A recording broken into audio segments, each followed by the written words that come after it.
అంటాను, నువ్వు అత్యాశక్తితో ప్రార్థన చేస్తే దేవుడే నీ ప్రార్థనను ఆలకించి తన దూతను పంపిస్తాడు కార్యము జరిగించమని. హల్లెలూయా.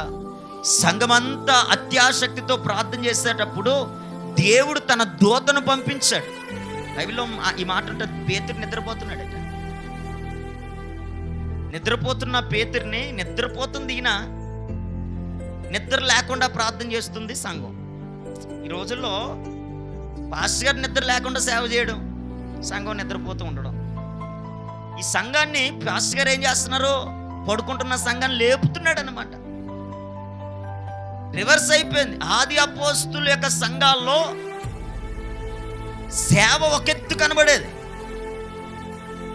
పేతురు నిద్రపోతున్నాడు, ప్రశాంతంగా ఉన్నాడు. ఇప్పటి వరకు వాళ్ళ కోసం నేను కష్టపడ్డాను కదా, కొంతవరకు ఈ చెరసాల్లోనికి దేవుడు నన్ను తీసుకొచ్చాడంటే ఏదో కొంచెం విశ్రాంతి నాకు ఇవ్వటానికి అనుకొని అతను నిద్రపోతున్నాడు, విశ్రాంతి తీసుకుంటున్నాడు.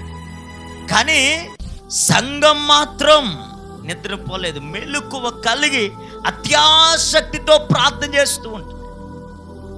వారి ప్రార్థన దేవుడు ఆలకించి దూతను పంపించాడు. ఈరోజు నేను అంటాను, నీ ప్రార్థన దేవుడు ఆలకించి నువ్వు అడిగిన దేవుడు కార్యము చేయమని తన దూతను పంపిస్తాడు.